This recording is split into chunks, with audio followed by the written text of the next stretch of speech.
Welcome into the recap of the Cubs' 9-0 shutout victory over the Pittsburgh Pirates Tuesday evening in Pittsburgh, Pennsylvania. I'm David Kaplan. It's brought to you by our great partners at Wintrust. They are the exclusive home of Cubs checking. I've got one of those checking accounts, and you get that super cool Cubs debit card. It's like a little home run hitter in your wallet.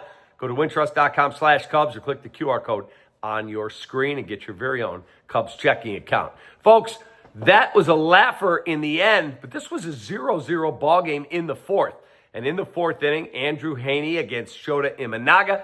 Heaney on the mound and Carson Kelly way up and way out. See you later. Thanks for coming.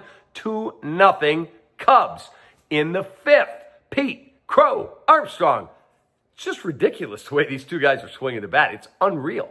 And he hits a laser beam home run deep into the seats in right field. It's a 4-0 Cubs lead.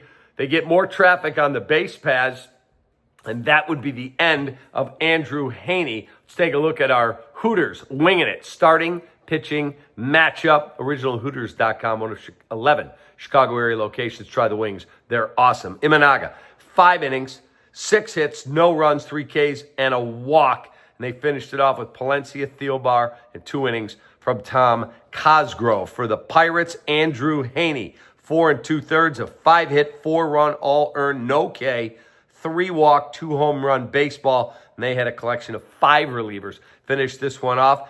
Not one strikeout for the Chicago Cubs tonight in the lineup. Not one. That's the first time they've turned that trick since 2013, going an entire game without one batter striking out. Super cool stat right there. I can promise you that'll be the stat of the day tomorrow from Four Seasons Heating, Air Conditioning, Plumbing, and Electric in the rush hour.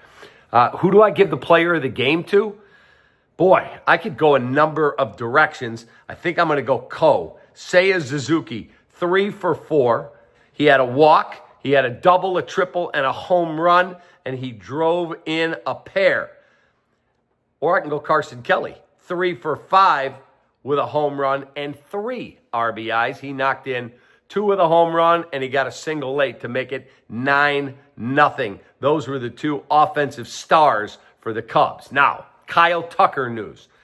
I am hearing from very well-placed sources that the Cubs are not going to talk at all about Tucker and a contract. They are not going to engage on any questions, but they have wrapped their brain around the concept that they're going to have to come correct and that they are prepared to spend what it would take to keep him in Cubs blue for the rest of his career. Tucker is telling people close to the ball club that, hey man, I want to see what the summer's like here. I want to see what it's like to play at Wrigley when the weather's gorgeous. I want my wife, they've only been married just over a year, to experience how the organization treats the players, how things are at Wrigley and being in this great summer city of Chicago. So don't expect it to happen today, tomorrow, but I do think whether he accepts it is a totally different question because it's his call. But in terms of being outbid, I think the Cubs are all in what it's going to take to land Kyle Tucker. Can they do it? Remains to be seen. Let's hope that they do. Again, our apt players of the game, we're going to go Kelly and Suzuki.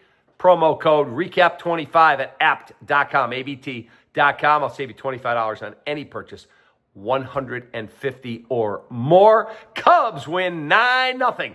Go back at it again tomorrow night with the Pittsburgh Pirates, and then a day game to finish it off. And they got to face Paul Skeens in that day game, and that guy's a beast. So let's hope they can win game 2 tomorrow. Get some rest, get up in the morning, grab a cup of coffee, and find a way to win a baseball game.